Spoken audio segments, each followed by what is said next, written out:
The Spanish announce table.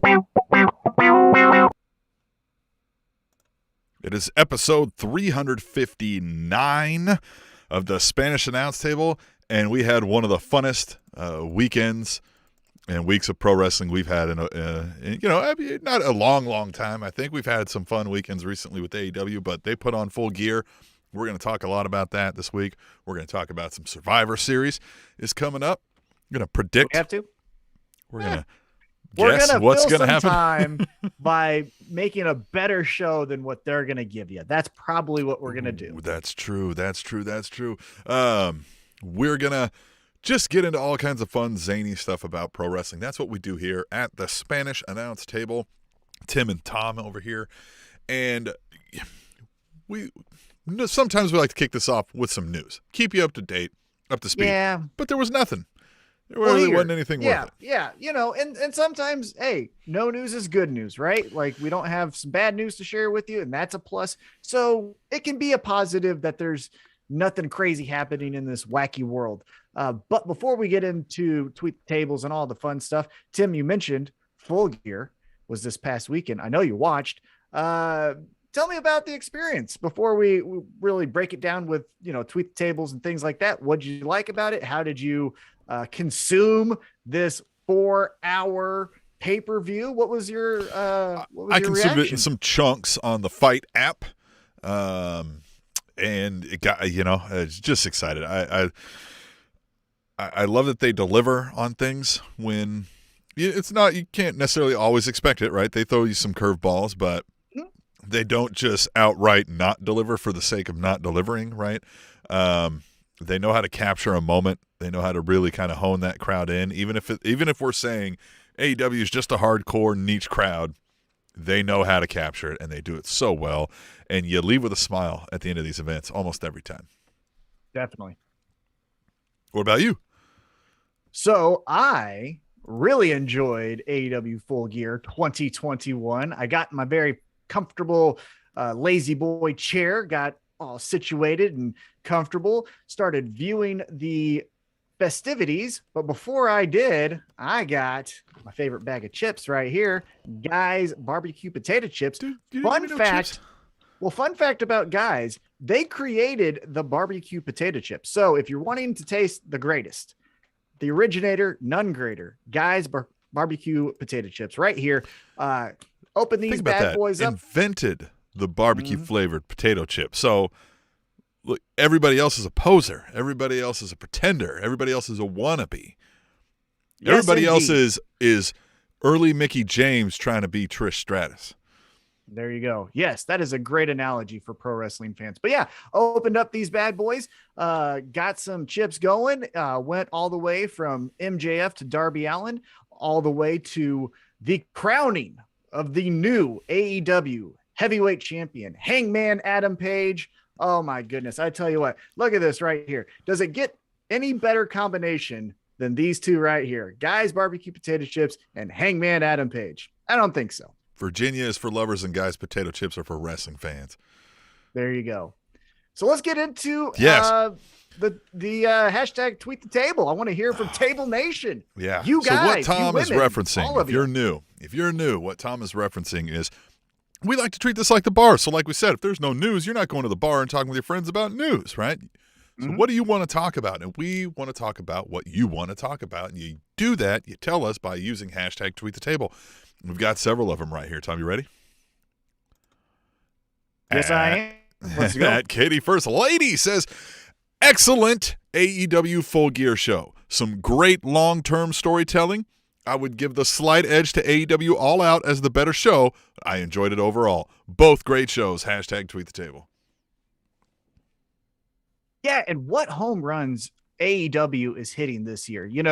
We had arguably the greatest pay-per-view of all time. At least it's in the conversation with All Out. When you had the debut of Bryan Danielson, you had the debut of Adam Cole, you had the awesome matches where the return of CM Punk, the main event with Kenny Omega versus Christian was great. I mean, that card, top to bottom, I don't know if you get much better. But with Full Gear, they had their own great, memorable moments. As we just mentioned, Darby Allin versus MJF, which kicked off the show. You had Eddie Kingston, CM Punk. And then you had this main event of Hangman versus Kenny Omega. Fantastic show.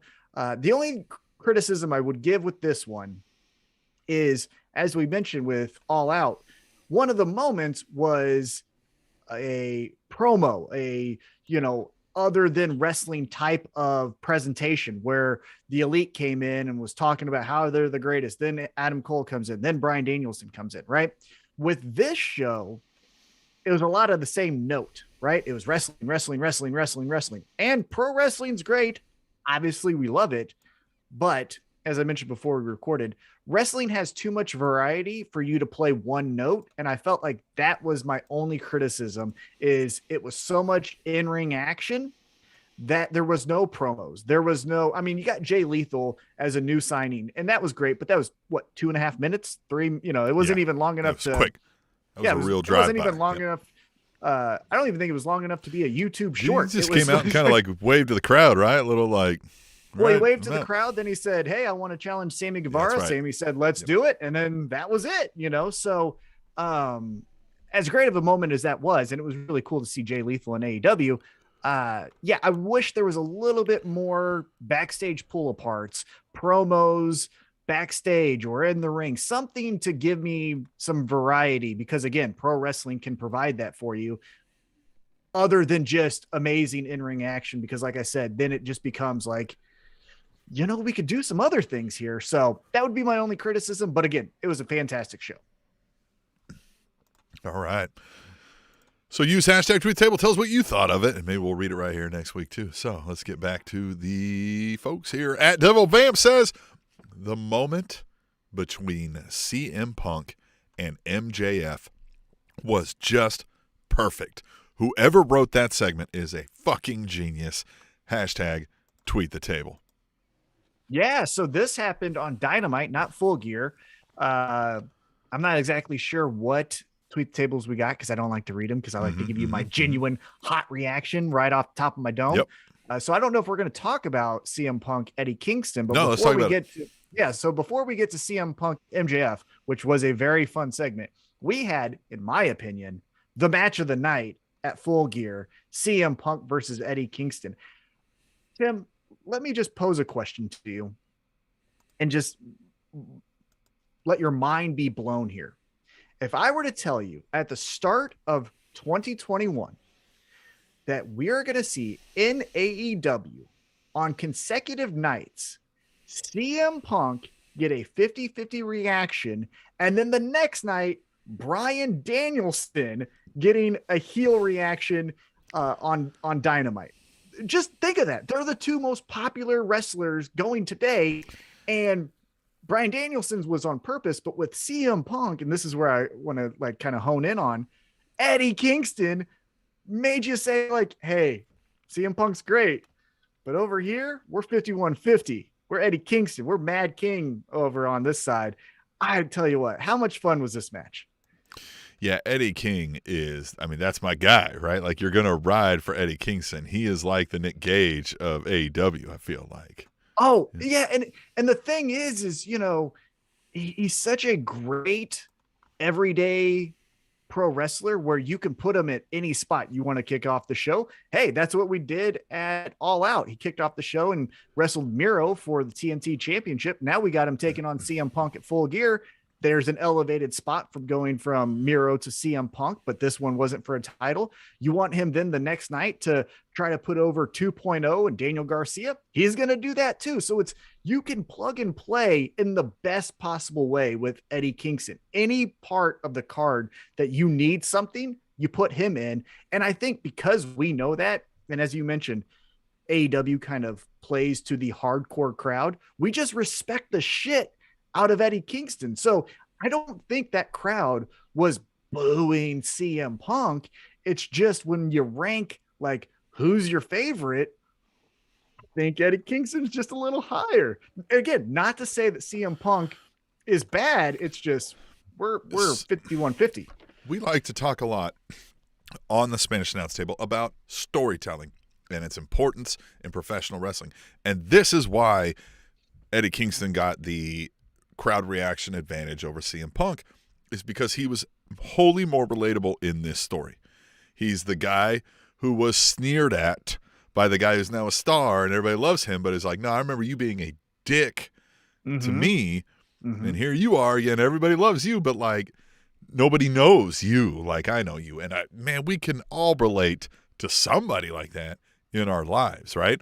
Most of us can't relate to being that person necessarily, right? I mean, maybe a lot of us can, but you know what I mean? Like it's so, of course, you're not paying attention if you're not now like, Eddie Kingston's got to win this, right? Like I want Eddie Kingston. Well, you could be a big CM Punk fan. We have those here on as fans of ours, but at some point, like you're rooting for the underdog in that story, right?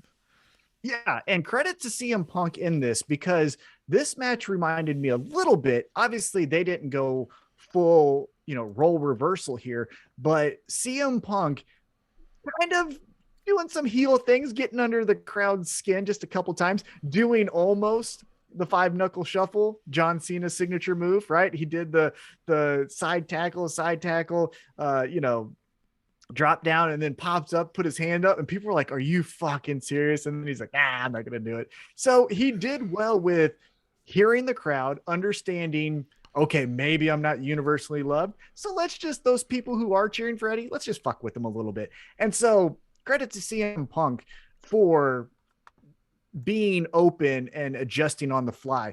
And obviously, as you mentioned with this story, Eddie Kingston was the everyday man where you can relate like, hey, now you're, this person is elevated, but I remember when he was down here with me and that wasn't the person that you're seeing. Right. But CM Punk was able to say like, hey, you want to know why we talk shit on you, Eddie? It's because you're lazy, And so it was good that CM Punk just didn't do the I'm here to wrestle. He added depth to his character here. This was a really fun match, as I mentioned. And Eddie Kingston was just great because even credit to Eddie Kingston, he tried his best early on when they were chanting Eddie to be like, hey, stop. And he was doing the little, masturbation hand motion to the crowd. He was doing the middle fingers to Punk and all the stuff. But there's a couple guys that I just don't think you could truly ever hate in pro wrestling. And Eddie Kingston's one of them. On a short list in my book, you got Eddie Kingston, you got Hangman Adam Page, and you got Sami Zayn. Like those three guys, I'm not ever going to truly hate, even like Sami Zayn right now is doing the conspiracy theory and all that. I love him. I love him. And he is being fucked over by the company. So like I empathize with them. So it's like, there's a little bit longer of a list there, but those are three that come into my mind. So you forgot the fourth one. Who is that? Brad Maddox. Yeah, Maddox. Yeah. Take it easy. Take it easy. Okay. All right. Okay. Well, whatever. Yeah. I mean, I don't mean to interrupt your monologue. He ain't on my list. My list. All right. Love Eddie Kingston. God, you can't. In hindsight, sure. I mean, CM Punk's the star. Eddie Kingston's not, losing much, shine off of a loss here. But man, I wanted him to win. Oh, so did I. But now let's talk about the tweet that we got from Devil Vamp, the promo with MJF and CM Punk. CM Punk, again, credit to him for doing a little bit different than what was expected, right? Because you said, and we've said it before on this podcast, like, can you imagine the promos between MJF and CM Punk? And so here we go. It's night one. Oh my God. Fresh matchup. They don't have someone, they're feuding with before. They've moved on. And Punk doesn't say a word. Oh, good job. That was credit to getting us off on a really cool starting point. I'm excited to see where this goes. I think we don't get MJF CM Punk first. I think MJF's going to do if I'm not worth your time, then you fight Wardlow. I think this is where Wardlow maybe jumps in. Maybe it's Wardlow or maybe it's his accountability buddy. Chairman Sean Spears. And Sean Spears can give anyone a good match, right? So the idea of CM Punk versus Sean Spears, I would think CM Punk's like, that's an easy night for me. Wardlow steps in to stop CM Punk from, after MJF takes a cheap shot, CM Punk tries to do it. Wardlow stops him. CM Punk's like, all right, fine. He's like, you know what? I don't even want to wrestle you. I want to wrestle you. I said I wanted to wrestle young stars, people who have a future here. You have a future. You seem like somebody to respect, not this guy. And Wardlow's like, fuck yeah, I'm doing that. Hell yeah. Big time. And MJF's like, nah, nope. Mhm. Like, hold on, Yeah. I pay you. This guy doesn't pay you. You want to fight somebody on my team? You're going to fight as accountability buddy. The chairman, he's like, I'm not fighting the chairman. And then whap, chair, and then there we go. Now we are. Yeah. And now Wardlow's like, fuck you, dude. That was my spot. Mhm. Yeah, and this is where the dissension grows between Wardlow and MJF. I'm very excited about that. I'm very excited about this feud because, as we mentioned, MJF is going to give us some zingers next week. CM Punk, listen to this. It just dawned on me as far as the scheduling of AEW Dynamites. Dynamite next week is in Chicago. Yeah. MJF cutting down CM Punk in Chicago. That's must-see TV. There's going to be a riot. The booing, as loud as a pop as we got for CM Punk's return, we might get that level of booing. I wouldn't be shocked if we got the booing to a level where, remember when Vicky Guerrero was trying to cut that promo on John Cena? Yeah. Yes, that's exactly where my mind went. Yeah. It could God, be that was so great. It could be that. God, that was one of the best moments in wrestling history. I swear to God. Yeah. Or like a booing level to where, if you recall, Elias and Kevin Owens cutting down Seattle for not having a basketball team, and just the vile reaction that they had. Because, the vile reaction, because it was so sustained too that like those guys knew, like they knew in the moment, like, holy shit, dude, like holy shit. They were trying to contain it and be heels, but you couldn't. They were giggling like fucking schoolgirls because it was like you couldn't have known. Like you go like, hey, shit on them because of the thing. Like they've heard that joke a million times, but for some reason the night wasn't it. You couldn't have went there tonight. Like cross the line tonight, dude. Jesus. So next week, MJF in Chicago cutting down CM Punk. Oh, it's going to be fantastic. Cannot wait. And hey, shout out right now. We were just talking about Devil Vamp in his tweet. He's in the chat right now. He said, you love Sammy, and then he said Chef's Kiss. I don't know if those are related, but, we enjoy a good Chef's Kiss here. Sami Zayn, to me, and I've said this before on past episodes, Sami Zayn is the ultimate likable guy on television. I don't know what he's like backstage. I've heard some stories where he's a little bit too much, and he rambles, and he's a little bit droning. Nah, I don't care. I like what I see on TV. And you go back to that's the character NXT. He plays a lot. Well, but like you go back to NXT Sami Zayn, and to me, that's my guy. Like I'm getting behind that guy 10 times out of 10. Now, they've obviously pivoted and gone to different directions with Sami Zayn, which has been entertaining, but get him back to babyface. He's my guy. I want him. I want to run with Sami Zayn. Fun tip for you to use with your coworkers and stuff. The phrase I'm using now is 10 times out of 9. I'm like, 10 times out of 9, I'm fucking picking Sami Zayn every time. I love him. And you just got to move on. Keep the conversation going. Make people be like, did he fucking say 10 times out of 9? Does he know math? Fucking paying attention to what he's saying. All right. Devil Vamps in the chat. We encourage you to get in the chat as well. Hashtag tweet the table. And if you're listening on the podcast, the chat has passed you by, but hashtag tweet the table has not. But you could chat with us live on YouTube like we're doing. We do this on YouTube if you're not aware. Also, again, if you're listening to the podcast, you're not viewing the wonderful, delicious Guy's barbecue potato chips that I got here right on the screen. So those who are watching the YouTube can see this, but if you're just listening, you're not seeing the great packaging coming from Guy's barbecue flavored. It is some sweet packaging potato chips. Oh, I tell you what, it feels it's right. Bold. It pops in your face. But it feels comforting, right? Like it feels like welcoming. The bold coloring and it feels like a big event. Yeah, but it feels like they like me. Look at these. I want to hang out with these guys. And I do. Love them. Cool guys. All right, back to the tweet the tables. So hashtag tweet the table is not passed you by. You can use hashtag tweet the table and we will talk about what you want to talk about. Just like we're doing here with Katie. First Lady says, WWE side of things, Katie goes, she says, what's the point of making all these Survivor Series teams early if you're just going to replace people anyway? Hashtag Smackdown, hashtag tweet the table. And we will get into Smackdown or not, excuse me, SmackDown, but Survivor Series, and how there's not a whole lot of point to much of it anymore. But yeah, that is annoying. Like, even absent of injuries, absent of, alcoholic problems, like, they still replace people the last minute for things like this all the time. All the time. And I think another thing we saw was like, hey, the Raw team is like Big E, Seth Rollins, like all these people that just came from SmackDown a week ago in your draft. Like, the whole team has only been on Raw for like 3 weeks. It's just like none of it means anything anymore.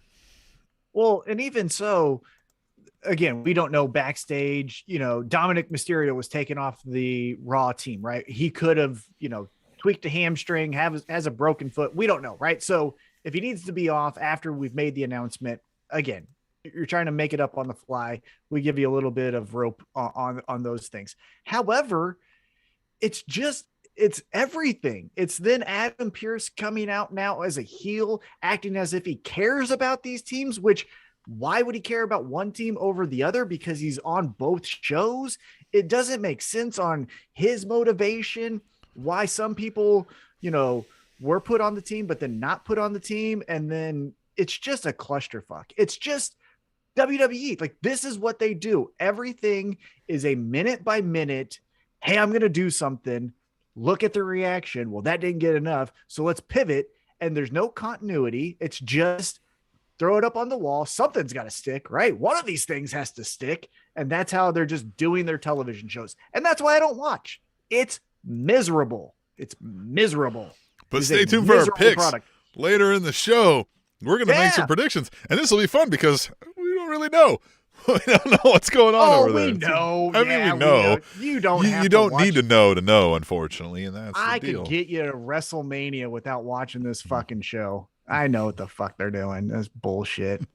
The Rock came out as a surprise, and now it's him and Roman Reigns. Oh, who saw that coming? We've just been promoting Rock 25 for 2 weeks. Well, who else was it? So, like, Ron Simmons is going to come out, and, like, he's going to, or who else would be, like, instead of The Rock, we think it's, like, what do you I was mean, thinking like Nation. Well, I was trying to think Nation dudes, but that really that Roman doesn't fit that necessarily. I was trying to think somebody tied to The Rock, but would also be tied to Roman that's not already on our fucking screens right now. Yeah. You know what I mean? Yeah. Yeah, no, I think what it's going to be is Roman wins this. Well, we'll get into it. I have an idea of what happens. Stay tuned later. I'll tell you what happens, but it's fucking dumb. Where this really happens is at the Royal Rumble. That's where The Rock will show up and do something to Roman Reigns. I think he's showing up Sunday. Oh, you think so, huh? Well, because here's the tie that bonds them both to Survivor Series. They both made their debuts at Survivor Series, right? So that's the thing where Roman Reigns gets jealous and like, why is everyone celebrating this guy? I also started on this, pay-per-view as well. Yeah. Acknowledge me. He didn't have a 400 whatever day reign as champion. Yeah, exactly. So there you go. All right. Well, something fun about the product. At Lady Undertaker says, think Pat McAfee has an orgasm every time he hears or sees Nakamura and Boogs. Hashtag SmackDown. Hashtag tweet the table. Pat McAfee makes everything fun. I enjoyed, I saw a video on Instagram, Twitter, whatever it was, because I believe Roman and Nakamura were in some type of tag match. I think something, I don't know, who cares? But Dana Brooke. Yeah, Dana Brooke.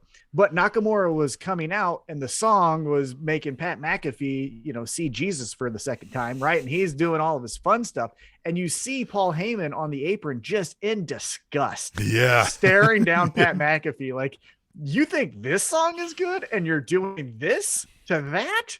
See, what is wrong character with you? details that I think is lost on some of these wrestlers when they're building their characters. They think of like who the image of the character is, but I think they forget in those moments that like you have to stay in character like that. Like Paul Heyman would be disgusted with Pat McAfee's antics every time he saw him.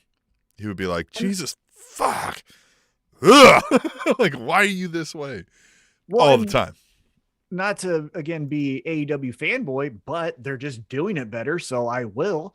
But the continuity and details is where you get the payoff in AEW, right? That's where you do get a glare or a stare or a one line. For example, we're probably not going to talk about it, but after Hangman beats Kenny Omega on Dynamite, Kenny Omega says like, hey, I'm beat up.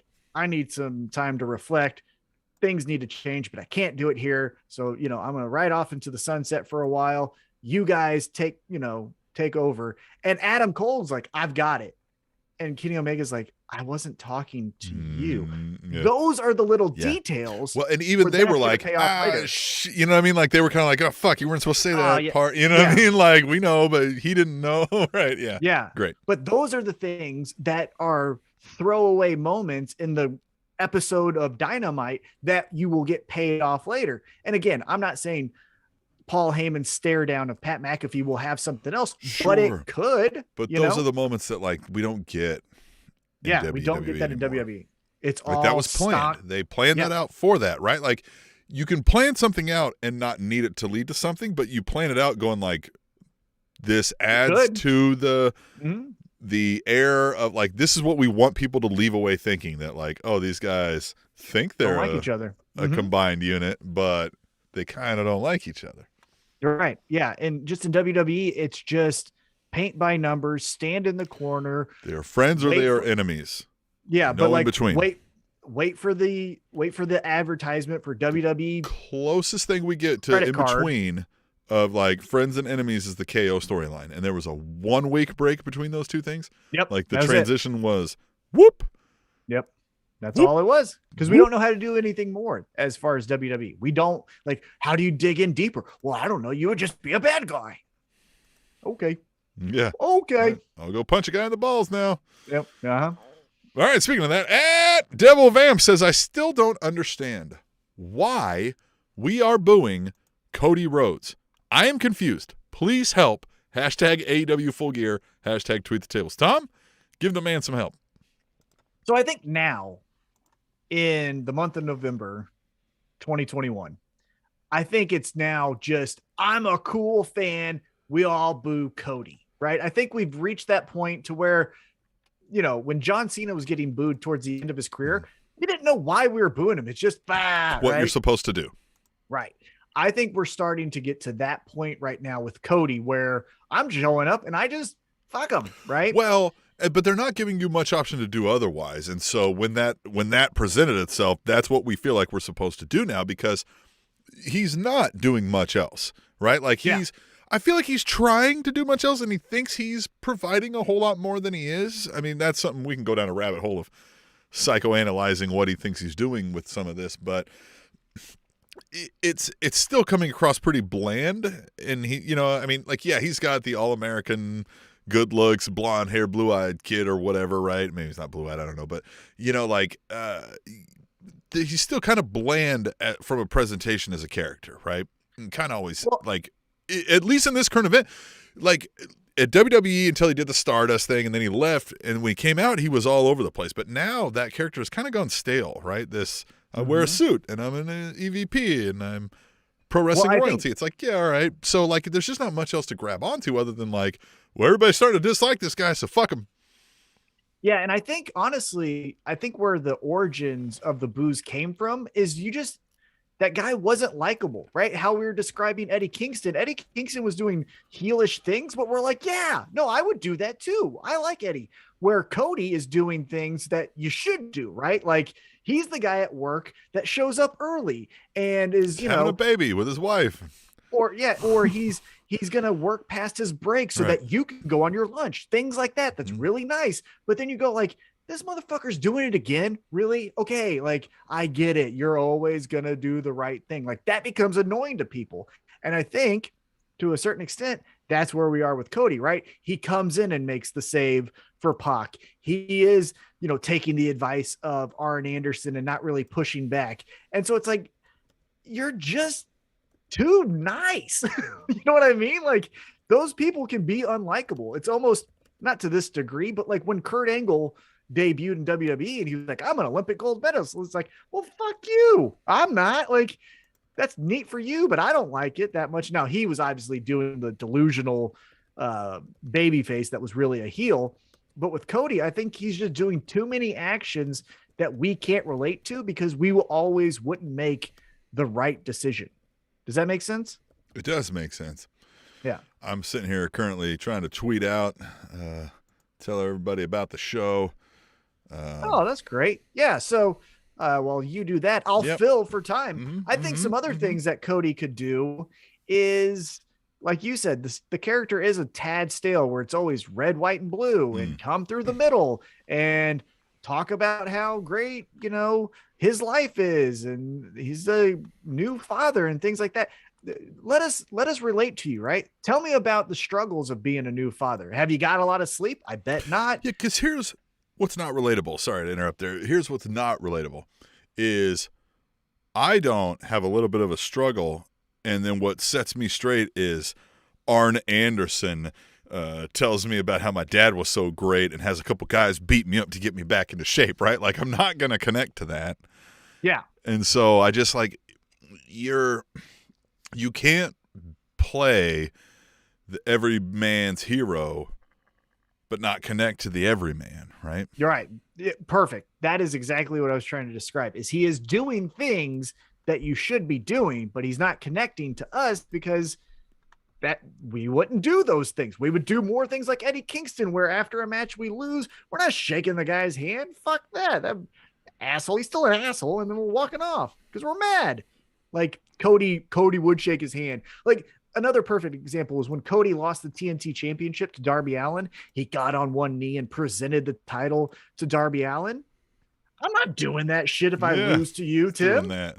Fuck out of here. Like, no, I'm going to kick you in the balls on the way out. Well, I might not do that, but I might give you a middle finger and say, like, yeah, like, I'm going to hang my head and walk out and fucking try to hide in the fucking corner. Right. Right. Like, those are the things where we're like, that's a dork thing to do. He's a dork, He's kind of a dork. All right, we'll move on to someone who's not a dork, and that's at Katie First Lady. She says, love all the Eddie tributes tonight. Hashtag AEW Full Gear. Hashtag Tweet the Table. Now, she's referencing Eddie Guerrero. And are you on my side here now where I'm like, hey, guys, this feels forced now at this point? Look, I understand if he was your favorite wrestler and it was the 16-year anniversary of him passing away, which is very sad to reminisce on, right? There's two people, in my opinion, that should have been allowed an Eddie tribute, and that's it. And that's Chris Jericho, because he obviously went up and down the roads with him and had millions of matches with him, as I'm finding out from Jericho's book. And Becky Guerrero, because that's his widow, Eddie Guerrero's widow, and that's it. Like, that's it. I understand if you're a luchador and the Lucha Bros are who they are and they were inspired by Eddie Guerrero, totally cool. But like, again, we can't all say like, and then here's my turn to pay my tribute. There's two people, Vicky, Jericho, everyone else. Tweet about it, post a picture. You ain't doing it on the show though. So like, I don't know if you remember recently, and this is off subject, but I'm trying to bring us back to the subject, right?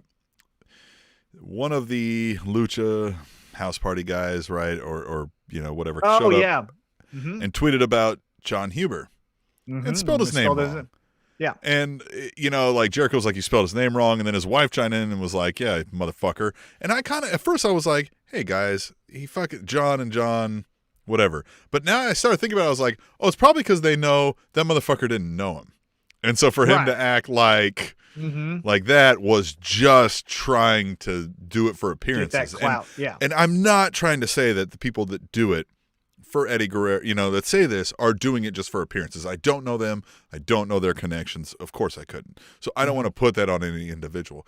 But when I see it 500 times a year, I just got to go by the laws of nature and say X% of these are just doing it because they think people are going to think I'm sincere and empathetic and care.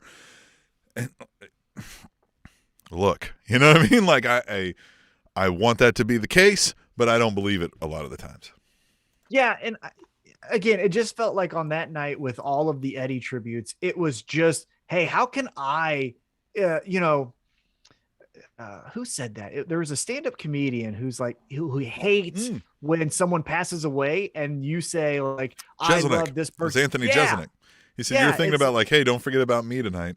Yeah. That's what it feels like you're doing is Eddie's anniversary, but don't forget about me. I also loved Eddie. Hey, look over here. I'm going to do the 3 suplexes. I'm sad too. Right. That's where, no.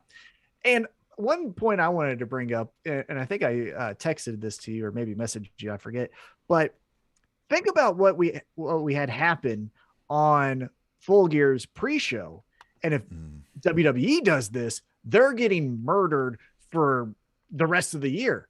On the pre-show, Vicky Guerrero's team lost. And it was clean. It was, there was no shenanigans where Vicky got screwed over. So on the anniversary of her husband's death, her team loses. Picture that happening at Survivor Series. If that happened to be the anniversary and Vicky's over there, we are killing them. Did you not? What? Vince hates Eddie. Look, he's making Vicky lose on the anniversary. You can't. We don't even once let the face win. Yeah. Right. Yeah. Yeah. Exactly. And so I found that interesting to where we're all paying tribute, but we're not going to let Vicky's team win on the anniversary of her husband's even death. Though she's the heel team. Is a little off of what I was saying, but you get what I mean. Yeah. Hey, I wanted to shout out to Twitter real quick. I tweeted out that Tom just brought some Guy Snacks barbecue chips to the live stream, and now Tim is jealous, and it was going to make the show awkward. And they responded, Guy Snacks, and said, everyone tell Tom to share or not. That's funny, too. And I agree. Yes, that's funny.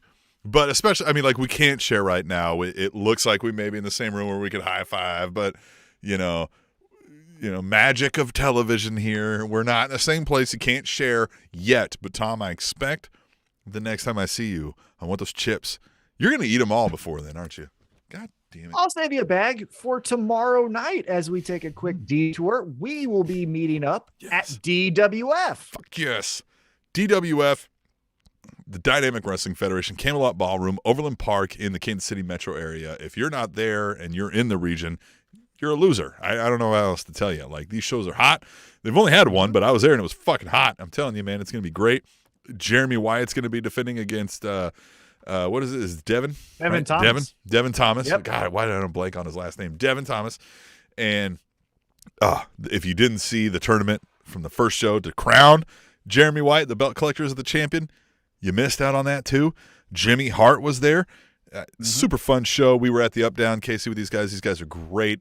We want the best for them. Support local wrestling, man. God damn. Definitely. So yeah, I'll have some chips for you tomorrow night as we meet up to watch some DWF.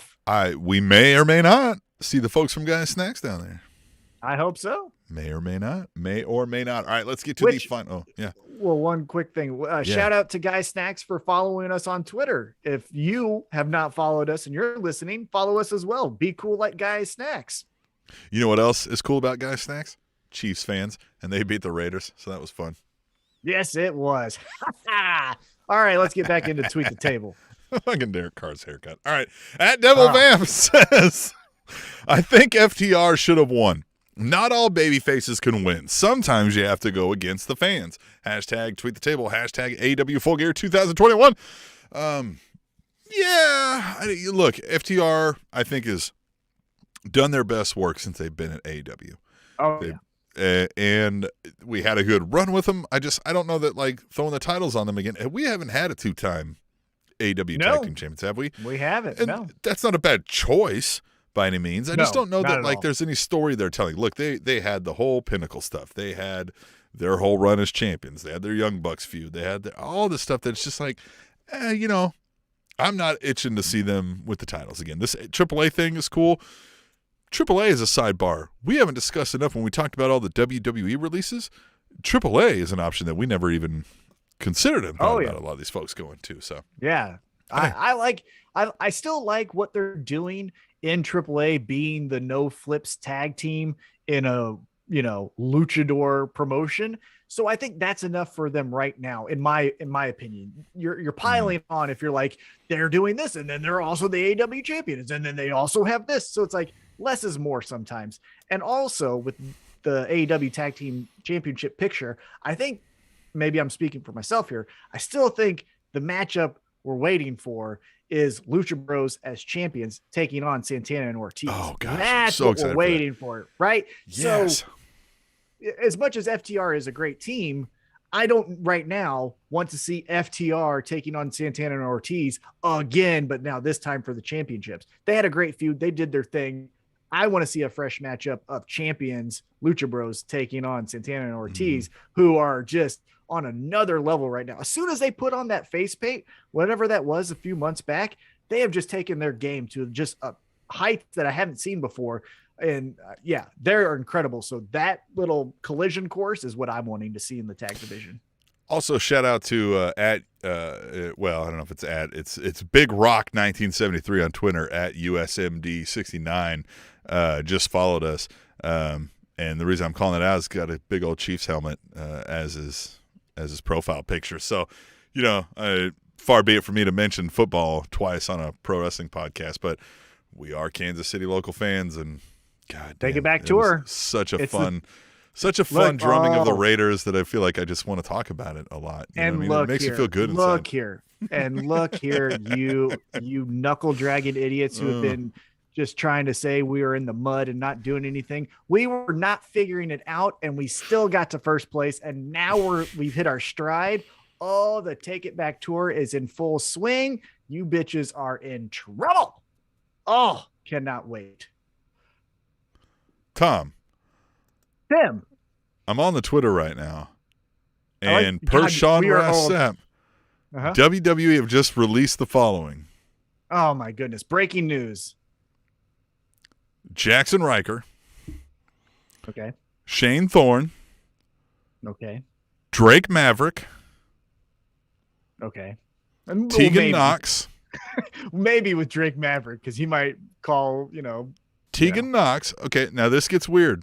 Wow, Tegan Knox. Okay. Okay, there's 4 more names here that you're probably like, okay, one of them is John Morrison. Wow. Well, his wife got released, so that makes sense. And the next 3 are Top Dollar, Ashante Adonis, and Isaiah Swerve Scott. They got rid of Hit Row. Yeah. This is Sean Ross Sapp tweeting it. Fightful has learned that WWE has released John Morrison, Top Dollar, Ashanti Adonis, Isaiah Swerve Scott, Tegan Knox, Drake Maverick, Shane Thorne, and Jackson Riker. They don't care anymore. Now listen. They don't care. So I get the other names on here, you're not really doing anything with most of them. John Morrison, you were at one point, and he can do what you were doing with him, which is why it's a weird one to me. He's probably doing what you want him to do without him being like, can I be the world champ? Can I be the world champ? For whatever you're paying him, right? Like, I look, again, I don't know these people.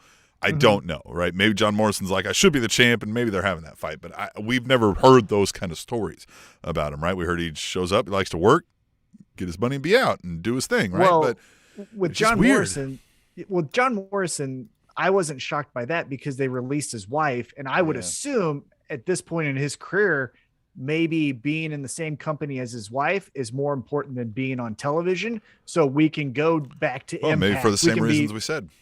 Yeah. So maybe he can go back and be Johnny Impact on Impact Wrestling, or as we just mentioned, go down and be the AAA heavyweight champion.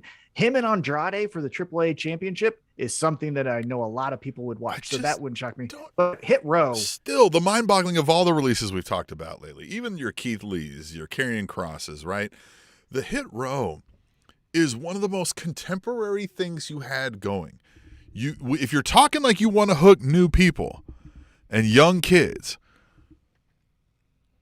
Hit Row was the thing. What is your problem? What are you doing? I don't understand any decision they make. Budget cuts. Sure. But fuckers, come on. You know what I'm thinking is, and maybe I'm speaking out of pocket here, but I feel okay saying it.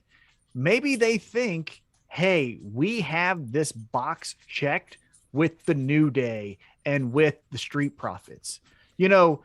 Cody talked about when he wanted not to be Stardust, and Triple H said, hey, we have this role and we need someone to fill it.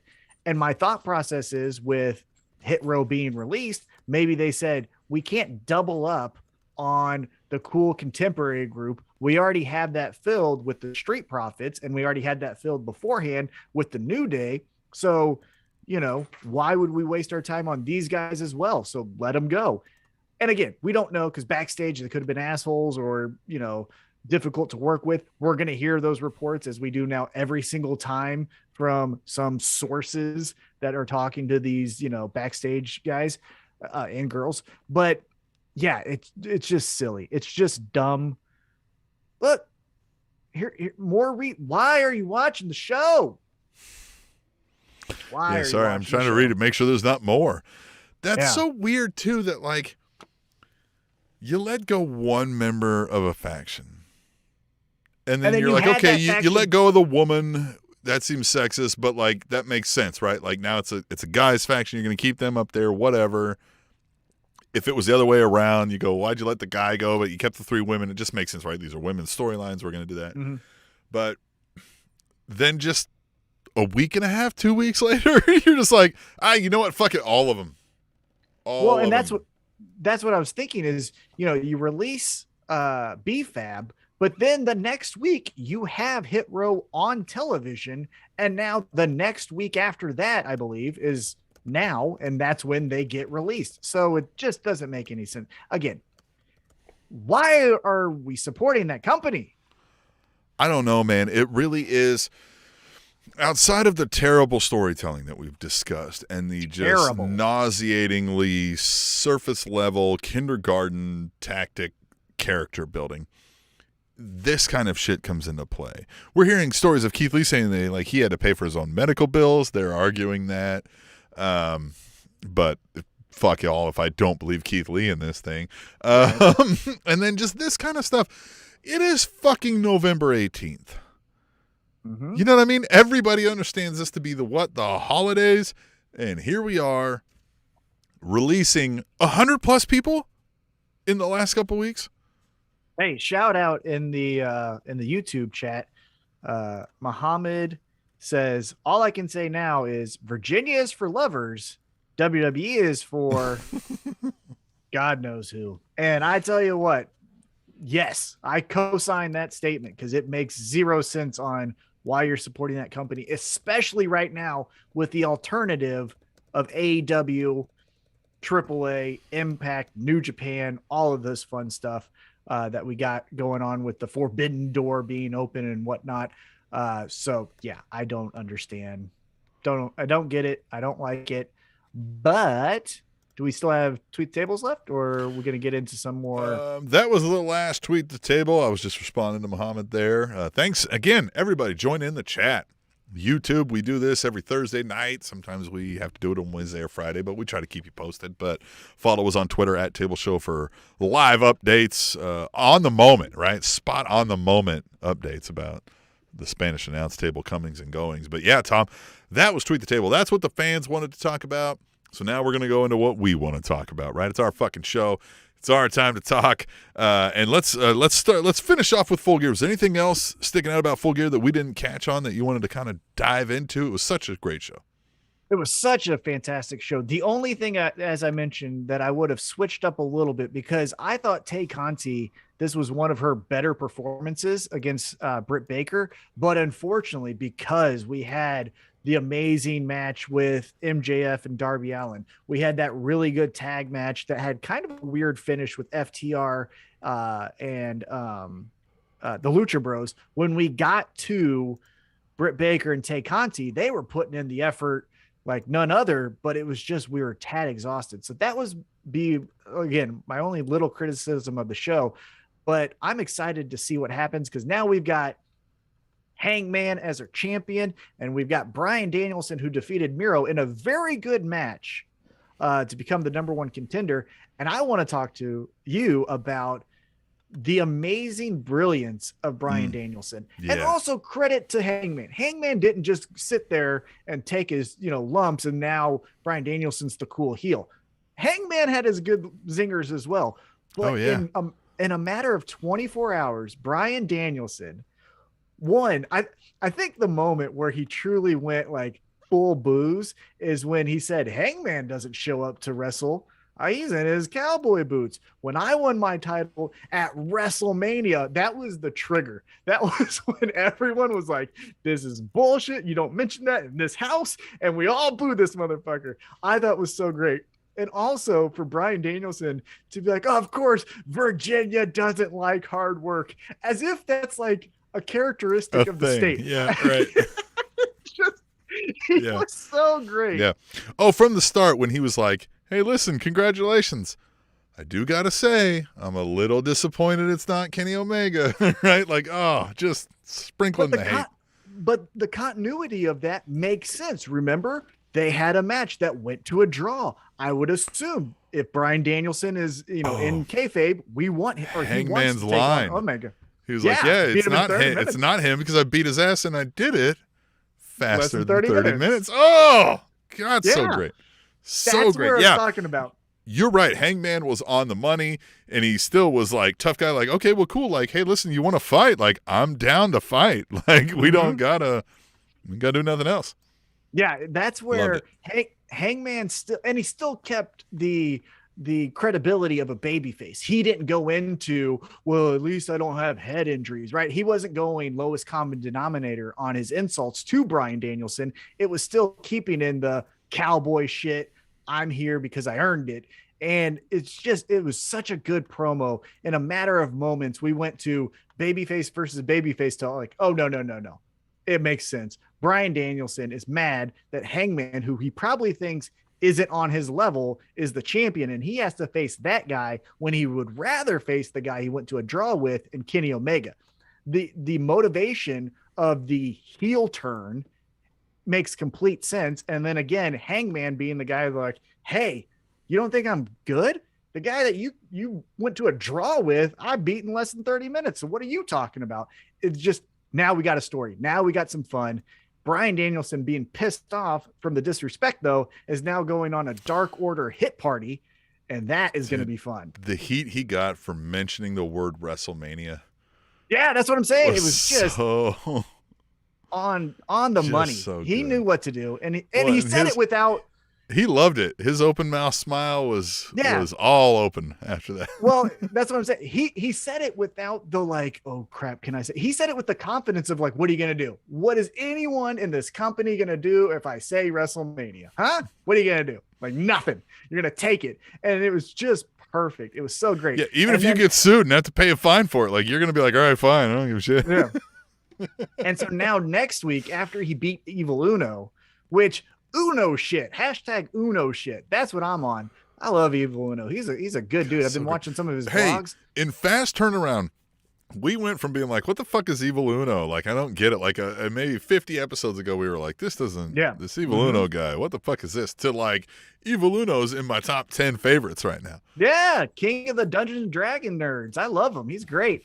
But he got his ass kicked by Bryan Danielson. And now next week in Chicago, again, we mentioned MJF's going to talk some shit on CM Punk. We're going to get Bryan Danielson to beat up Chicago's favorite son, possibly, Colt Cabana. It is going to be incredible. And then he's just going to go through the entire Dark Order. This is going to be a fun story. I don't know when we're doing this match, because obviously there's some members of Dark Order, right? They're not just a two-man group. So we've got some people to have wrestle Bryan Danielson, but it is going to be great. Some other stuff that I want to talk about, though. Again, Full Gear was awesome. In my opinion, match of the night was Eddie Kingston, CM Punk. But as I mentioned, that Forbidden Door was open again. Dynamite had Butcher and the Blade versus Ishii and Orange Cassidy. And man, this bowling ball bulldog Ishii is fucking cool, isn't he? What an awesome match. I love the spot that sticks out and will for a while is the spots in the corner when he's hammering him and he's just like, what's happening? Right? Yeah. And he just starts like kind of gathering himself and he's like, this motherfucker is hitting me, right? Like, yeah. And he just fucking like started leaning into it. So great. But still like, again, it's pro wrestling, it's work. It's like, okay, nobody would react that way, but it still felt believable with this bowling ball with a head that like he would just be like, wait a minute, are you punching me in the face? Mm-hmm. Nobody punches me in the face. Right? Like it just went crazy on him.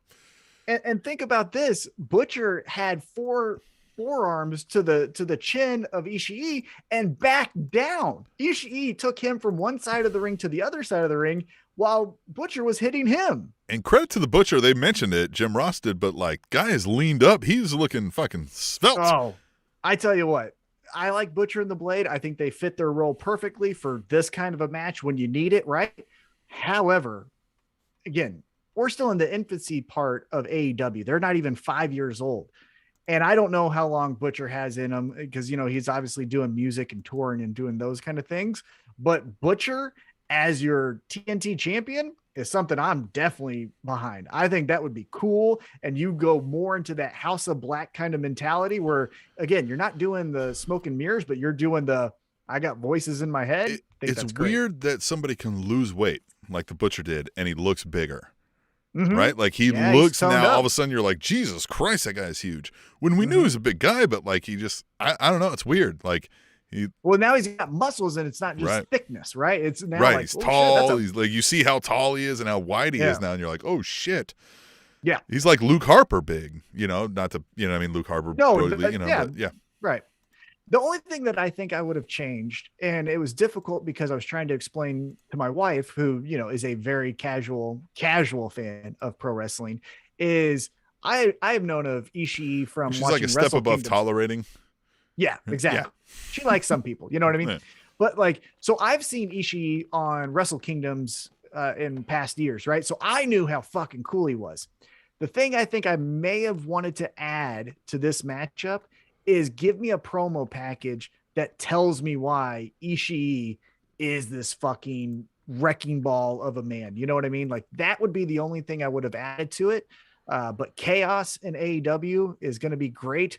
Rocky Romero, I thought was fun. I thought it was interesting too. I don't know if we're going to play into this or maybe they're just having fun, but when Orange Cassidy and Ishii won, Bryce Remberg put up the hands of Ishii and Cassidy, and then Rocky Romero was like, put up my hand too. And the ref's like, well, you didn't wrestle. He's like, put up my hand. And so he finally does. I don't know if maybe we got some seeds of dissension down the road, but I thought that was interesting. But that was a definite highlight of Dynamite from last night. What else do we got here? Another great match from Nyla Rose and Hikaru Shida in the TBS championship tournament. I feel like, you know, you can do Darby Allin and Sammy Guevara every single time, and that's going to be a home run. And on the women's side, Nyla Rose and Hikaru Shida, I feel like could fight forever, and I'm going to like it every single time. This was hard-hitting, captivating, and then we got the Professor coming in, taking out the knee of Hikaru Shida, getting Nyla Rose the victory. We'll see what happens with Serena Deeb and Hikaru Shida. Maybe that's a pay-per-view match. The shit. That's all I need to know. And so I thought that was really cool. Here's one criticism. I want to get your feedback on this. Mm-hmm. We had Dante Martin and Leo Rush versus the Acclaimed, and Dante Martin and Leo Rush got the victory. I didn't love that. Yeah, I mean, like I know they're trying to like do this one of those where halfway reluctant tag team partner. We've seen this, you know, a million times before in wrestling, but yeah, it felt a little early for that to happen over the number 4 ranked tag team who were trying to kind of re-up, right? Yeah, because if memory serves me correct, it was less than 2 months ago that the Acclaim were wrestling the Lucha Bros on Rampage for the championships, and now they're just losing to a makeshift team. And again, I know Dante Martin and Leo Rush have had some matches on Dark and Elevation, I think. So it makes sense a little bit, but like not the number 4 team. This is when you could have used some other team, maybe the Varsity Blondes, right? Like that's a team where they could take the loss instead of the Acclaim. Well, and God, the Max Caster digs just get better all the time. Oh, the Leo Rush, you're an amateur. I liked you better when you were a manager. Yeah. Fucking great. Well, what did he say the other day about like he's gonna go, he's coming out of his 19th retirement or something? I can't remember what he said in that line. Exactly. Gosh.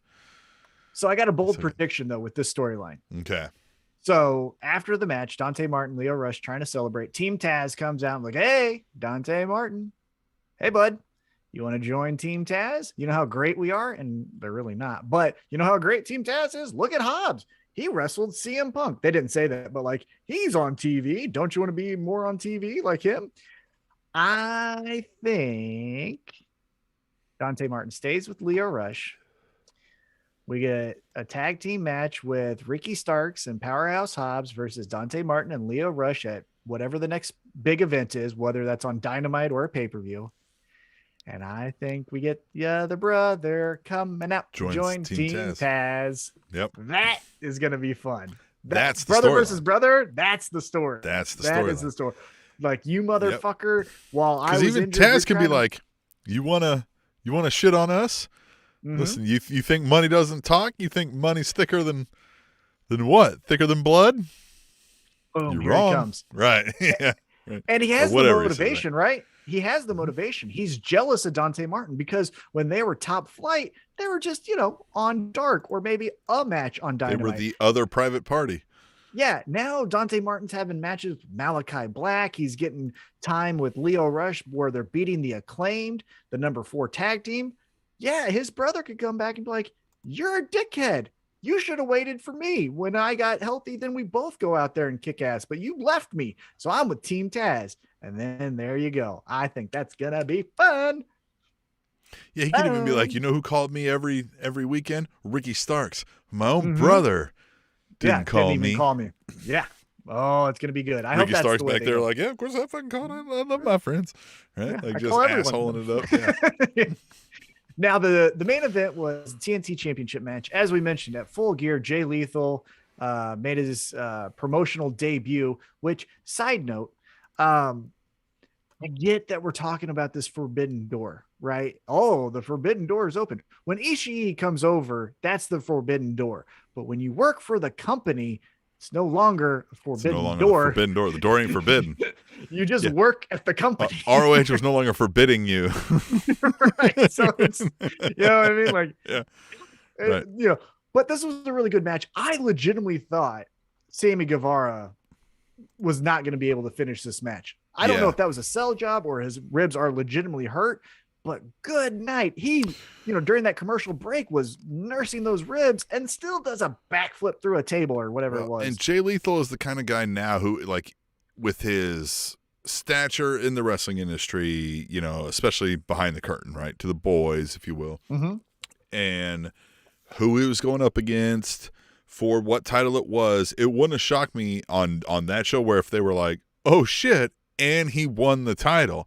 Now Jay Lethal's the TNT champ, because like he's another guy you could throw on Conan real quick and stuff like that, and you have no worries about. So I was never like solidified. We're like, well, he's never going to win this, right? So it was a fun match to watch. Definitely a fun match to watch. And Excalibur mentioned this, but he said on these open challenges, one time they have to lose, right? So Cody does all the open challenges with Ricky Starks, Eddie Kingston, so on and so forth. And now Sammy Guevara is doing the open challenge where it's Bobby Fish, now Jay Lethal. Eventually you gotta, like you said earlier, the law of probability, one of these times you're gonna lose. So is it gonna be Sammy Guevara or is it gonna be the next champion, right? And that was the intriguing part for me, is as soon as Excalibur mentioned, the champions never lost an open challenge. Will that happen tonight? I was like, oh shit, that's an interesting story, right? Because then you could go and have some fun with Chris Jericho saying, what are you doing? Dissing the inner circle by being a loser. We could have that fun. Great match, as I mentioned. Little caveat though. I don't, inner circle, you don't need to come out. Jericho, I didn't need to see you patting Jay Lethal on the head or whatever. Stay away, man, for a week. Jericho, make me miss you. And maybe I'm having why was too much... he in the shot at the end? Like, I just... Yeah. And, maybe it's my own fault because I'm reading his book, the Jericho book. Yeah. Is he like a Jay Lethal? Like, is Jay Lethal a Chris Jericho guy or something? Like, I don't know. I just don't know. Like, I'm reading the book here, right? And like, if you're watching the YouTube, you're seeing me hold the book up. And so maybe I'm a little bit Jericho'd out because I'm reading 30 years of his matches and then I'm seeing him every week. But yeah, go away for a week, man. Like, you didn't need to be there, but that's splitting hairs. Yeah, AEW next week in Chicago. They always have a great show in Chicago. As we mentioned, MJF is going to cut down Punk. We got Bryan Danielson as a heel taking on Colt Cabana. So much fun stuff next week. Yeah. Shout out to the chat again. At Katie First Lady says, showing some love live. WWE can stick their budget cuts. And at Devil Vamp says, did you guys see the new releases from WWE? And yeah, he might have to rewind it a little bit, Devil Vamp. We sure did. Yeah. I don't know if you saw on Twitter too. AJ Gree, we talked about it, and I said, "Hey, we're talking about this live now." And he's like, "I'm good, bro. It's my birthday." Sorry, hey, happy birthday. Sorry. I was like, I was more trying to catch people on his thread than AJ Gray, But hey, whatever. Happy birthday, AJ Gray. Happy birthday. One of my favorites. Yeah. Hey, listen. Fucking awesome, dude. Yeah, man, hey, the releases, we said what we could about that. You'll have to rewind about that. But yeah, man, what else we got? You're going through the dynamites and the full gear. Let's keep that train rolling. Well, that was kind of AEW in a nutshell, but I want to transition. But before I transition, let's hit on the topic of the night. Because again, late breaking news, there's been releases from WWE. My question to you, as we get into WWE talk, Hit Row is gone, right? They've released all of them. Now, is this a band together or a sink or swim? Does Hit Row say, let's get together, we're better as a unit than we are individually? Dude, if Hit Row showed up somewhere else as another group, but just doing the same shtick, I'm all here for it. Even I know we keep saying AEW needs no talent in front of the camera behind the screen. Like, right. If you're telling me Hit Row is going to show up as a group somewhere and keep doing the same thing they were doing, I don't care. I'm here for it.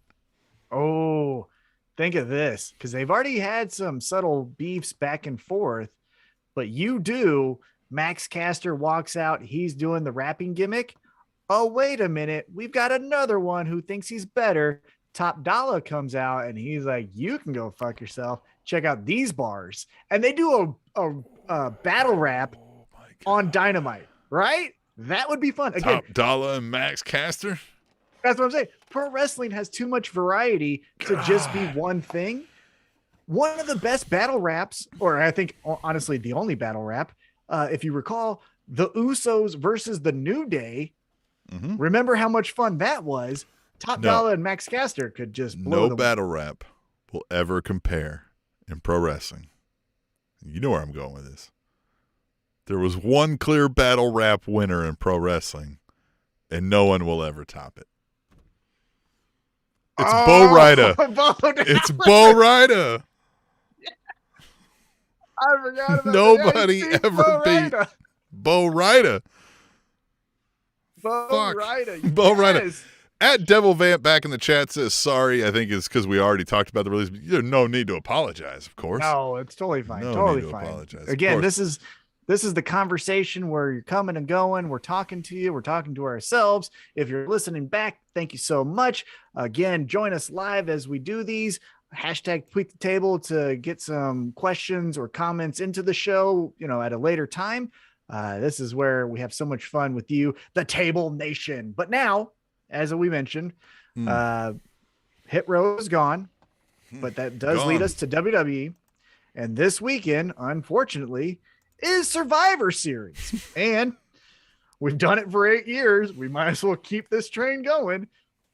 We've done picks on Survivor Series, so let's do it again, Tim. Survivor Series / bragging rights, right? Whatever. Yeah. They just merged the two. Yeah. Stupid. I mean, it's bragging rights now, right? It's Clash of the Champions, bragging rights, and Survivor Series all rolled into one. Yep. Totally agree. It's so before we get into the match predictions, we discussed this a little bit earlier with, I think it was Katie's tweet in hashtag tweet the table. By the way, use hashtag tweet the table on Twitter and we'll read your tweets on the show as well. Why? Survivor Series used to be it's one of the big four, so they say, of pro wrestling folklore, of pay-per-views, right? And again, to the credit, WWE was, I don't know if they were first doing wrestling pay-per-views, but they were the one who wrestling pay-per-views because of, right? Like, for the most part. And I'm pretty sure Survivor Series came out of a FU to WCW because WCW was doing Clash of the Champions, something like that. I think that's where this originated. So it used to be one of the biggest things, especially when we were younger, right? This is where they blended the storylines. This is where they made big deal out of it. And even for a while, they tried that whole final Survivor thing where all the survivors matched up. so much folklore and history that it just feels gone and empty and a shell of itself. But it wasn't even that long ago to where it was fun. If you recall when the first Raw versus SmackDown Survivor Series match where Randy Orton was the sole survivor beating Shawn Michaels, that was fun. You even had the super team of DX, the Hardys, and CM Punk, and that was awesome. Remember Shawn Michaels just kicked Snitsky in 3 seconds, pinned him, and was like, who's that guy? Was he in this match? Just like, and that was what, 2011, 2012, something like that. Like, it wasn't that long ago. These guys are still wrestling, right? Randy Orton's still in your company. CM Punk's over in AEW, but like these guys are still, it's not like we're talking about Greg the Hammer Valentine. You know what I mean? But this is again, where I was talking about earlier. They gave you nothing because they're going to give you The Rock. They think, hey, we're going to tease you with this Becky Lynch Charlotte thing, which is it real? Is it not? I don't give a fuck either way. But the part of this whole show is The Rock. Now I may be wrong. And if I'm wrong, whatever, listen next week. But this points all signs to The Rock. Here's even more reason why I think The Rock is showing up. They're doing media now. Becky Lynch is on Stephen Colbert. Roman Reigns is on Jimmy Fallon. And I watched Roman Reigns on Jimmy Fallon. And you know what Jimmy Fallon brought up? The Rock. Hey, hearing rumors that The Rock is going to be at Survivor Series. And Roman Reigns is like, I'm not hearing that. Classic WWE. Jimmy Fallon's not going to bring up rumors without the clearance of WWE saying you can ask that question.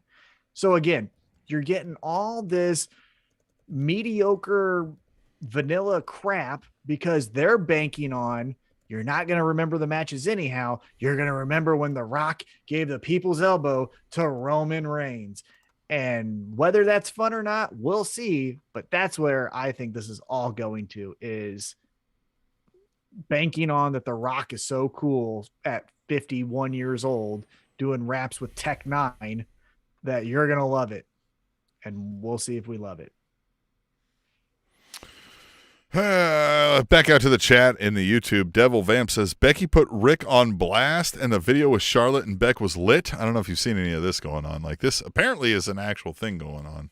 Yeah, so Becky Lynch, well, here you go. Again, you got to take things with a grain of salt in this wacky world of pro wrestling because everything can be a work, right? The interview was done with Ariel Helwani. Ariel Helwani is a wrestling fan. He knows how to play the game of leaning into a story if it needs to be a story, right? So this wasn't, the New York Times interviewing Becky Lynch and trying to find sources and, things like that. This was Ariel Helwani, who's a big pro wrestling fan and doing things with BT Sports where he's interviewing Paul Heyman. And then he's going to, if he needs to, he'll play along with the Becky Lynch story. So again, it could be real, or it could have been just one little yell that we're blowing out of proportion to make a fun match that we've seen 10,000 times. How many matchups of Charlotte versus Becky? Oh, God. Oh, 72? I don't know. I think we can look it up. We don't like to fact check often. I don't like to fact check at all. I mean? Yeah. So I don't know.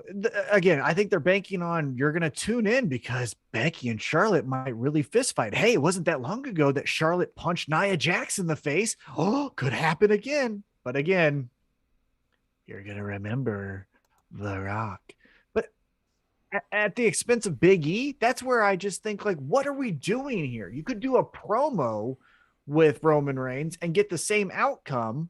We don't have to have Big E lose clean to Roman Reigns to make Roman look bigger. And then when I tune in on Monday, I got, Big E jucking and jiving with his pancakes and big smiles, acting like nothing happened. Mm-hmm. I don't know. What do we got? Yeah, Let's do some picks here. All right. Survivor Series is here. Oh, one more thing. Shout out to the chat again. Devil Vamp in the YouTube says Survivor Series needs to be more organic, as in like, hey, I'm a leader. Come be on my team. This is why I'm on my team. This is why you're on my team. If you're not on my team, I don't like you, right? Like, yes. I mean, again, if you're doing this as I've said the best way they should operate a thing like WWE is it's a traveling circus fighting industry, right? We should be watching the show as though we're watching a UFC event, but they're also showing us the inner office politics behind the scenes. Mm-hmm. It's pretty much that simple. And if you go from that point, it's not hard to start chopping out real life storylines out of it. Yeah, I agree. That is a good idea, because one thing that you could easily do with having team versus team is, let's say you have a feud between Edge and Seth Rollins, right? We had that for going on for a few months, right? Well, Seth Rollins gets traded to Raw. Let's just say Edge stayed on SmackDown. Well, Seth Rollins going to be like, hey, this is my one last opportunity to beat Edge's ass. I'm going to get my team. Edge, you get your team. We're meeting at Survivor Series, and I'm going to kick you in the dick. You know what I mean? Like, you could still have teams going after teams on the other show because of the trades, because there still is beef. You know what I mean? So I don't know. It just feels silly that we're just doing my t-shirt's better than your t-shirt. Feels a lot like nationalism, right? Yeah, really does. I'm proud of a thing I had no control over. I love this thing that I'm standing Speaking behind. of that, following the Twitter tonight from the releases, and we discussed Jackson Riker. Nearly every tweet I'm seeing is like, fuck that guy. I hope he never gets another job. And hey, we're not saying, hey, and no, we are saying fuck that guy. We don't know him, but like, I'm not looking for him to join anything either. Yeah. Looking up on WrestlingData.com. Oh, Tom, okay. The Becky Lynch, Charlotte Flair feud in history is close. It's a near tie. 7 draws. 211 wins for Charlotte and 213 for Becky. No. Yeah. Oh, hold on. Yeah. Hold on. Yeah. Hold on. Stop. Everyone calm down. No, hold on. Okay. I'm reading this wrong. Okay. Because like they've wrestled. All right. 400 times. 213 wins for Becky Lynch includes how many wins she has over Charlotte Flair and how many wins she has with Charlotte Flair. Okay. So that's wins against Charlotte Flair and wins, because this is a combining the two. WrestlingData.com is awesome, by the way. You can pick any two wrestlers and see their kind of like combined blah, blah, blah. Oh. So against Charlotte Flair and Becky Lynch, they have 6 draws between them. Cool. And they have 71 wins for Becky Lynch and 69 wins for Charlotte. So again, still close. But that's a lot. That's 130, 40 fucking matches between those two that we've seen. It's too much. It's just. I feel like I've seen every fucking one of them. Yeah, because the most iconic moment for Becky Lynch was when she turned heel, but we didn't let her, on Charlotte at SummerSlam 3 years ago. So it wasn't even that long ago that the origins of Becky Lynch started, and it was against Charlotte. So I don't know. It's silly. It's just damn silly, Tim. It's just damn silly. But all right. Devil Vamp is awesome in the chat, by the way. If you're not watching the YouTube, go in and read the chat. You can follow along. You can respond to other folks in the chat. You should do that. But we're going to keep moving on with this Survivor Series picks. We're going to start. It's WWE.com. This is what they say the card is as of Thursday, November 18th at 9:11 p.m. Central Standard Time Zone, God's favorite time zone. Indeed. Tom, are you ready? I mean, we'll find out, but probably not. The United States Championship is on the, or well, it's not on the line. The United States Champion is taking on the Intercontinental Champion, right? Because it's bragging rights. Damian Priest, Shinsuke Nakamura. I feel like I say they want Damian Priest to look like the winner here. So either he wins or Nakamura wins because Boog cheats and we're standing there like, what the fuck? And then we don't really get a resolution. Damian Priest is like, you guys are assholes, right? It's one of those two things. I'm just going to go Nakamura because I like him. I like Damian Priest. Damian Priest, friend of the show. Yeah. Punishment Martinez. So definitely like him. But I just think Nakamura, because they want to do probably after a match, Boog and Pat McAfee and Nakamura do a fun dance at the. So this is what I think. I think they're going to win by heel tactics or whatever, right? Like whatever. And Damian Priest is going to be like, you fuckers, Yeah. Boog. Right. But it looks like Damian Priest should have won. So this is that 50-50 booking, right? Definitely. Moral victory for Damian Priest. Boog gets to play the song Nakamura Must Pose. Pat McAfee goes ape shit. Yeah, Pat McAfee must dance. The Raw Tag Team Champions, RK Bro versus the SmackDown Tag Team Champions, the Usos. It's got to be Usos, right? Because we're building everything in WWE around Roman Reigns right now, right? Right. Yeah. So and him having one of the longest title reigns, et cetera, et cetera. Well, and Usos. then we can also do the can they coexist, which is WWE's favorite storyline. You have Randy Orton and Matt Riddle lose. Then on Monday night, well, can they still be champions together? Well, and this is due for that. This is due for that because, what else are they going to do? We've done every zany, find Matt Riddle shifting through somebody's belongings or something. You know what I mean? Like, what do we do random here? I don't know. Speaking of that match, the WWE champion, Big E versus the Universal champion, Roman Reigns. What do you think's happening here? Roman Reigns wins? Oh, God damn it, Tim. Roman Reigns wins. The Usos get involved. The New Day get involved. New Day gets involved, yeah. Then Paul Heyman gets involved. Yeah, the Usos figure out a way by, Kofi and Xavier Woods are beating up on one of the Usos. The other Uso squirms away. That's how he helps Roman. Big E loses. Roman poses. The Rock comes out. The Usos run up the ramp to get the Rock. Rock takes them all out. Then they stare at each other. And that's what it happens. Fucking who cares? Yeah, it is what happens. Fuck. Oh, fuck. All right. Raw Women's Champion Becky Lynch versus SmackDown Women's Champion Charlotte Flair. So do we see a work shoot here? Are they going to try to, they're going to tell them hey, if you guys really fight, we're not going to hate it. Yeah, there's going to be one little moment where we go, oh, that's where it was. That was a little stiff punch. Oh my God. Slapped her. Really slapped her. Yeah. You know who has to stand tall at the end of this? Charlotte Flair. Neither one of them. Because it's going to be the boss.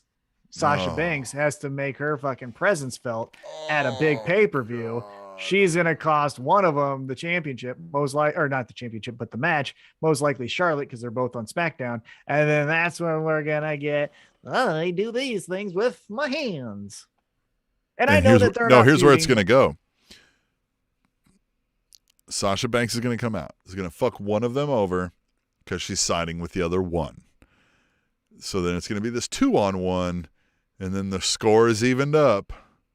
Oh, Bayley. I don't think she's healthy yet. But I mean, that would be how long? I mean, she need a couple months. We build this for a month or two, and God dang it.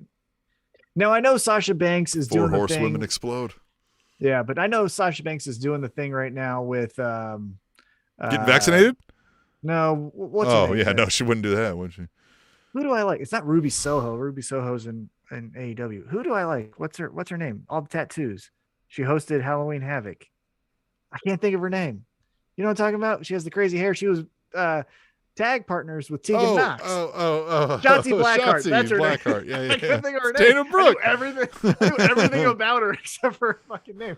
Yeah, I know Sasha's doing that stuff with Shotzi, whatever fucking name is. But yeah, I think Sasha Banks has to make her presence felt at one of the big 4 because you can't forget about the moves. And then they wanted to act like they control this place.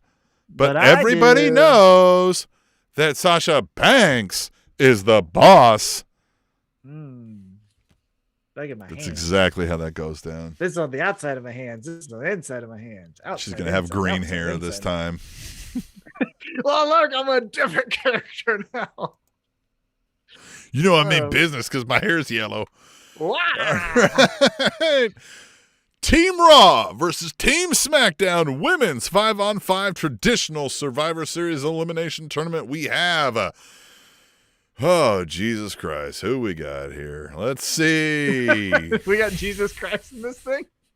I got him. We have the Monday Night Raw squad will consist of Bianca Belair, WWE Women's Tag Team Champion Rhea Ripley, Liv Morgan, Carmella, and Queen Zelina. I love we have one half of the women's tag team champion. The other one, no, you sit on the sidelines. You're not good enough. Then SmackDown. Do what?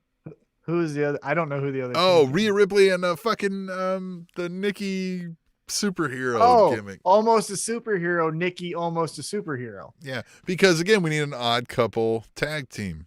Can they coexist? It's fun. The only successful tag teams in WWE anymore are non-tag teams. It's zany, Tim. Can they coexist? Ooh. New Day was a non-tag team because it was 3 guys, right? Like Shield was non-tag team because it was 3 guys.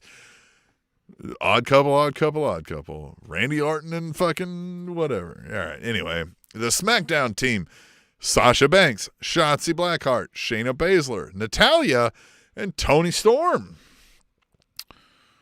Aaliyah was going to be in it, but they kicked her out. Okay.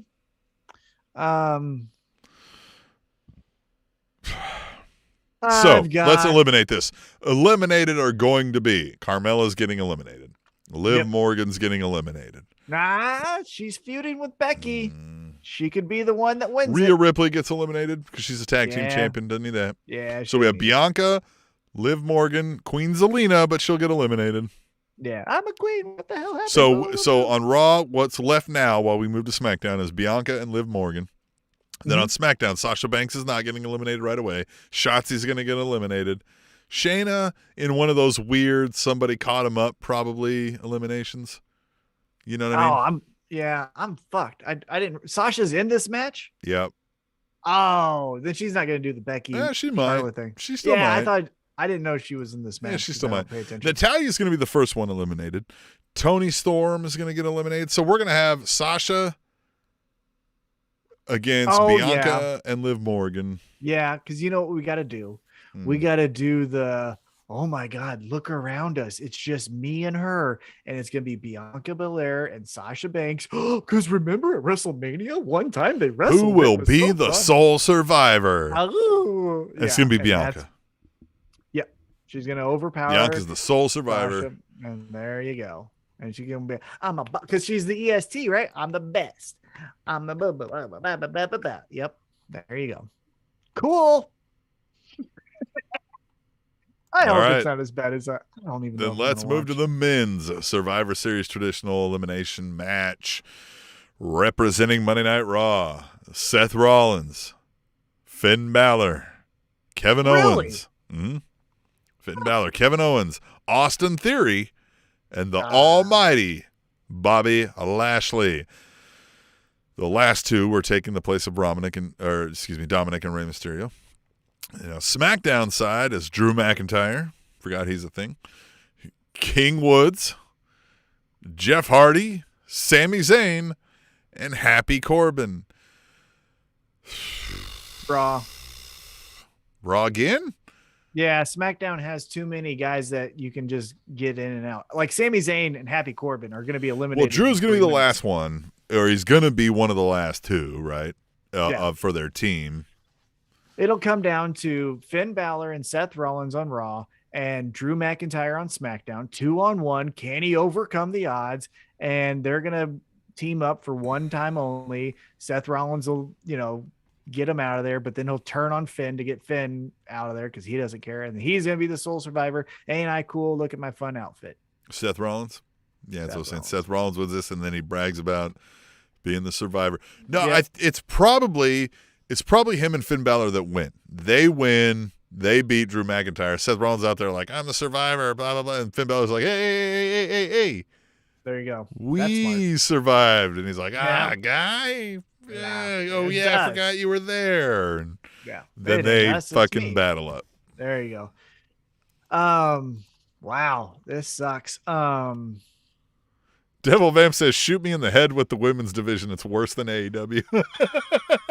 The AEW women's division, through the process of tournaments, has really built itself up, right? Red Velvet is someone who you could believe would be the TBS champion. Obviously, you got the woman made out of granite, Jade Cargill, you still got Nyla Rose, you got Sheeta, you got Serena Deeb, you got Britt Baker, you got her friend Jamie Hayter. Yeah, AEW's women's division. I know 6 months ago we were like, this is bullshit. What's going to happen? But now you could legitimately do Jade Cargill as your TBS champion going up against Red Velvet because she wants revenge. And then you can do Thunder Rosa and Britt Baker. How much fun was that the last time?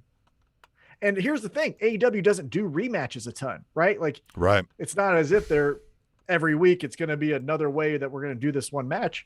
So that's why I'm excited for the rematch of Thunder Rosa and Britt Baker. Because on Dynamite or Rampage, one of the shows, they're doing Jamie Hayter versus Thunder Rosa, and that's where I think we're going to get the start of Thunder Rosa Britt Baker. And Thunder Rosa's taco vlog.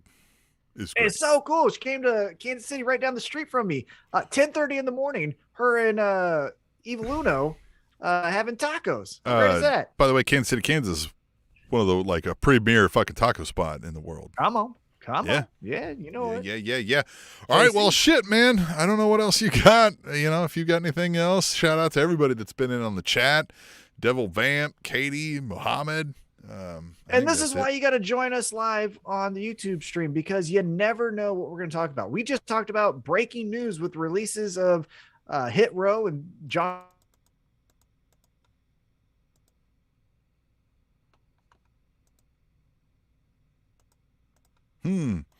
Not sure if we lost Tom there. He kind of froze up, so I will keep us going. This is all we've got left for the show. We appreciate everybody being on here. This was a fun experience, and we hope to see you next week right here on the next edition of the Spanish Announce Table. The Spanish